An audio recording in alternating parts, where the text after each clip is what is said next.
Well, starting with our top focus, and NDTV is on the ground in Israel to try and make sense of what's happening in this conflict, the bloody conflict which has started in Israel, between Israel and Hamas. It's been 3 days. Today's day 3. Intense battle has raged between Israel and Palestine after Hamas' unprecedented attack, which took Israel by complete surprise. Amid the chaos, NDTV's Kadamni Sharma and Uma Shankar Singh are on ground zero, reporting amidst the barrage of missiles and sirens. What we want to do first is to bring you a ground report of how the tensions and the fighting escalates in Israel and Gaza.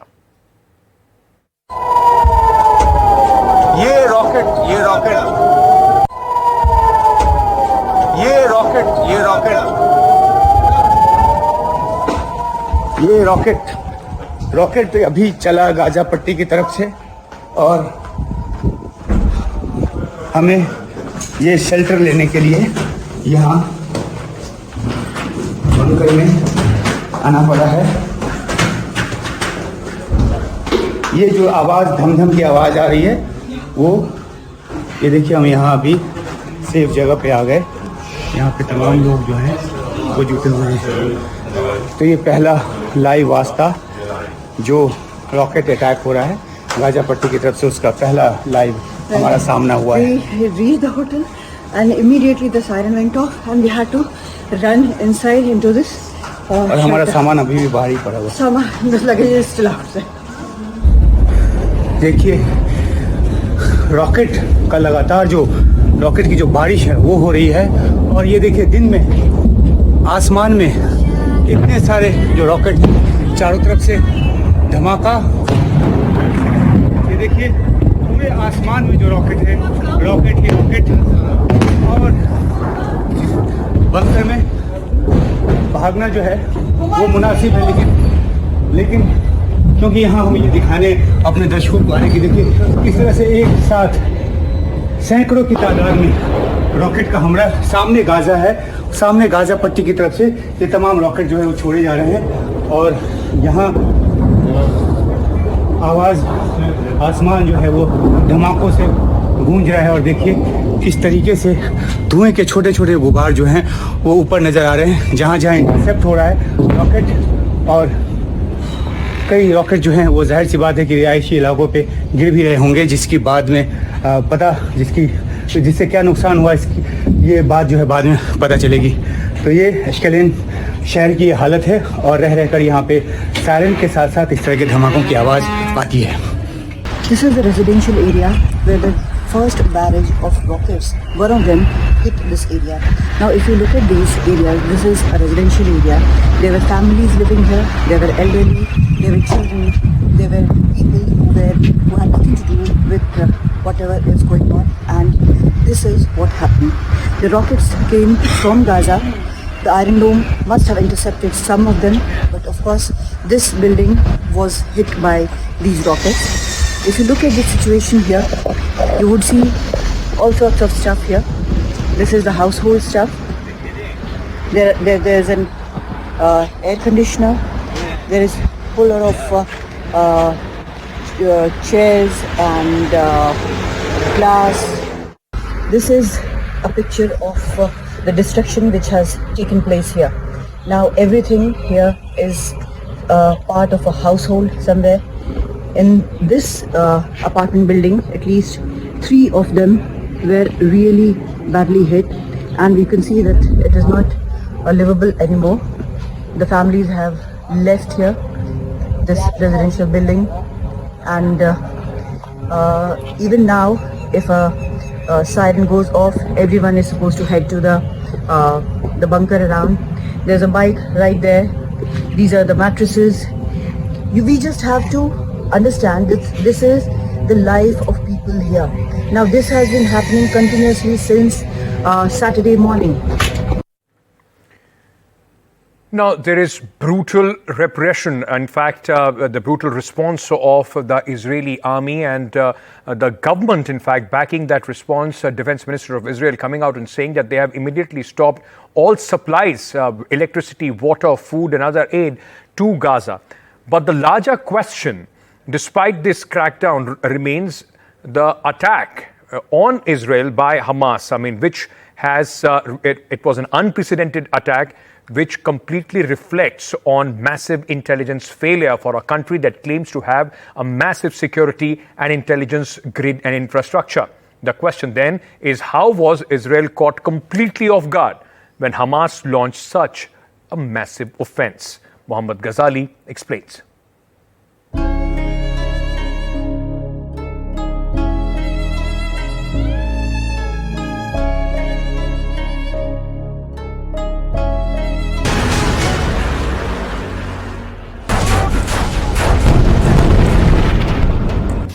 "72 hours after this massive, coordinated attack by the Palestinian Islamist group Hamas on Israel, using a barrage of rockets, vehicles, boats, and even paragliders, a top Israeli politician has admitted to NDTV that the country, known for having the best defense technology across the world, was outmaneuvered.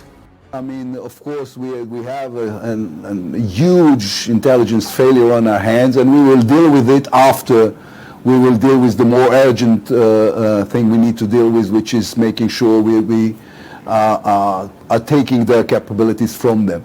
We have a good history of being able to learn from mistakes instead of just agonizing over them, and this is what we're going to do.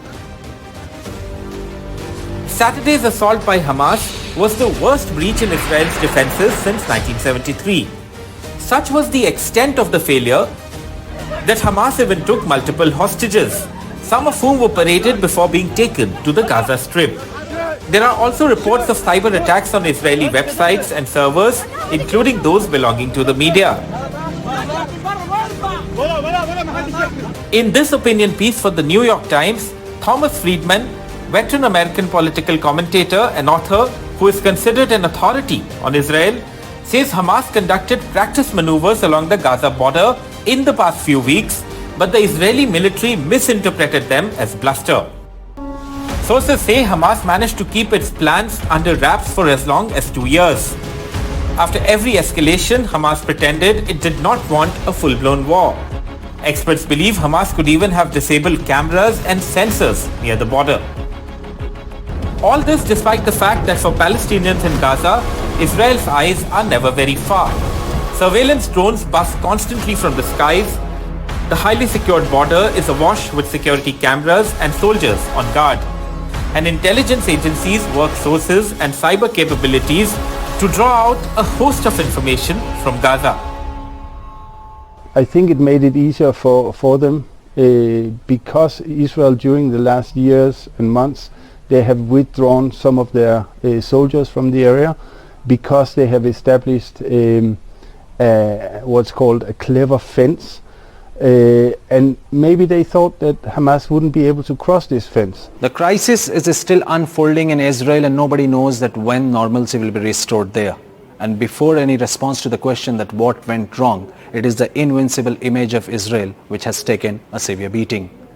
In Delhi, Mohammad Ghazali for NDTV. Israel is not set for an all-out war to ensure that this attack never happens again. This is what country's former Prime Minister Yair Lapid told NDTV in an exclusive interview. Take a look. Well, as I was saying, this is going to be long and painful. And we're going to, as I said, we're going to attack Gaza because Hamas is in Gaza. And we're going to do our best to avoid the killing of bystanders and collateral damage, but there will be a collateral damage because this is war in a very dense area. And it is, I assume, easy to be supportive of Israel today when all you see is the bodies of innocent Israelis piling. But we will need the support of our friends and the good memory of our friends. Why is this events happening, and why is it that Israel has to respond so harshly in the coming days? And when all the hard-bleeding so-called liberals will come over and say, well, you see, you have to stop this, we will need the support of the people who are saying, yes, we will stop this when Hamas is beaten, not a second before that. You have mentioned Hezbollah and you have mentioned the Islamic Jihad, but we also have to mention the fact that Iran is behind a lot of what is going on here, and they are accountable to what is going here. So what we're going to do is just we're going to make sure everybody understands that the reaction will be devastating to whoever is going to try and hurt our people once again. All right, let's now shift focus to the other big story today. A month to go for, in fact, less than a month now to go for the elections in 5 states at the end of this year. That is going to set the ball rolling for the 2024 general election. The poll schedule for Mizoram, Madhya Pradesh, Chhattisgarh, Rajasthan and Telangana has been announced by the Election Commission today. The elections will start on November 7th. With Mizoram and first phase of elections in Chhattisgarh. Now, Chhattisgarh will then see its second phase due to its sensitive nature on 17th of November. That's the same day when Madhya Pradesh will also be voting, November 17th. Post that, Rajasthan will go to polls on 23rd November, followed by Telangana on 30th November. Now, the counting of the elections, of the votes, the results would be declared for all the 5 states simultaneously on December 3rd. This is a very prestigious battle where at this moment, in fact, going into polls in Rajasthan, Telangana and Mizoram, Madhya Pradesh, of course, Chhattisgarh, where Congress is ruling 2 states, BJP in 1, and 2 are ruled by the other political parties, the regional satraps, to say the least. So how does that dynamic change is possibly going to build the momentum for 2024 elections? What I will do at this moment, for more understanding of how things are looking from the ground on the day the dates have been announced, let me go across to my colleagues, those who are joining us at this moment. We have Harsha Kumari Singh joining us from Rajasthan. We also have my colleague Anurag Dwari, who is joining us for more extensive details on Madhya Pradesh and Chhattisgarh. Harsha, coming to you first. Today is also the day when the BJP, almost an hour after the polls were announced, came up with their first list of candidates for Rajasthan. 7 MPs in the first list of candidates, including Rajyavardhan Rathore and Diya Kumari. Now the dates have been announced. How is the Battle of Rajasthan looking like at this moment? Well, clearly the BJP is working on the nitty-gritty of elections. That's very, very apparent. 7 MPs are being made to fight MLA elections. And, even the party president Dotasra is going to be, Congress party president Dotasra is going to be facing an MP on his MLA seat. So they're going to give a tough fight to everybody, and I think senior politicians like Ashok Gehlot are going to be holding their breath to think who the BJP is going to put in front of them, because the BJP is giving no walkovers to anyone. Secondly, if you look at it, they're also master strategists as far as it comes to caste mathematics. Now, if you just look at Eastern Rajasthan, which has been BJP's weak point, about the 19-20 seats there, they only won 1 seat actually. Now, what have they done? They've taken Kirodi Lal Meena out of the Rajya Sabha. I mean, not out of him, so to speak, but metaphorically out of the Rajya Sabha, and put him into the hurly-burly of politics. So Kirodi Lal Meena, strongman, sent in to fight Savai Madhapur, although he's a sitting Rajya Sabha MP. And the aim is the Meena vote bank. Very, very crucial in Eastern Rajasthan, BJP's Achilles heel. Right. You also see the Gujar votes. Now remember, the Gujar vote bank is again very, very crucial. Last time around, they had all swung towards the Congress in the hope that Sachin Pilot, a Gujar, would be made chief minister. That expectation was belied. Now you see the son of the man who launched those Gujar agitations and sat on the railway tracks, Colonel Kirodi Singh Baisla's son, Vijay Baisla, has been given a ticket from the BJP. Okay. So clear eye on caste mathematics, and also 7 MPs fighting MLA elections, giving a tough fight to Congress candidates. And Rajasthan is also a state where the history possibly would encourage the BJP to think that that's the state where they have the best chance, the revolving door of politics as far as Rajasthan is concerned. But Uma is also joining us to give us a sense of Telangana. But Anurag, coming to you, Madhya Pradesh and Chhattisgarh, both quite important states. 2018, Congress won both, lost one in the, in just about a year and a half. That was Madhya Pradesh with Scindia going to the Bharatiya Janata Party. This will be a very, very important battle for the future of Shivraj Singh Chauhan in Madhya Pradesh. Also, many MPs being thrown into the mix. Possibly how things are going to change. They are being tested as well ahead of 2024 election. Yes, Ankit. And in 2018, also, if you see, though the Congress formed the government, won like 115 seats, but the BJP got more votes than the Congress. And if you see the first two lists, there were questions that whether Shivraj Singh Chauhan will be fielded or not, or whether he'll be denied a ticket and he'll work only for the organization. So ending all the uncertainty, Shivraj Singh Chauhan is again contesting from Budni, a seat he won in 1990, then in and from 2006 onwards. So this is his sixth time he'll be contesting from Budni, and clearly this list will also show you the stamp of approval from Shivraj Singh Chauhan, because not only Shivraj Singh Chauhan but 24 of his cabinet colleagues, 2 of them have crossed 70 years of age, and then most of them riding high on anti-incumbency. There were murmurs that they will be denied tickets, but again in this list also you can see a stamp of approval from none other than the Chief Minister himself, Shivraj Singh Chauhan. And in neighbouring Chhattisgarh, it was nothing surprising, but if you see the Ambikapur seat, because from the past few days Deputy Chief Minister T.S. Singhdev has been praising Prime Minister Narendra Modi. He was also questioned as per sources during the CWC meeting, and now the seat of Ambikapur from BJP is on hold. Right. So that is something we don't know as of now what is the strategy, but that is something really surprising, and lots of people are talking about the same. Absolutely. The Congress would have hoped that giving him the deputy chief ministership, they would have ended the problems of the leadership. But by not announcing Ambikapur, the BJP certainly keeping the rumor mills going. Thank you, Anurag, for joining us. Uma, coming to you, it will be a tough challenge, to say the least, for KCR, who is seeking a third term in the state of Telangana. How is the battle poised in the state of Telangana, where you are, where the Congress is on the resurgence, and BJP possibly would be hoping for a better show as their footprint is shrinking in southern India?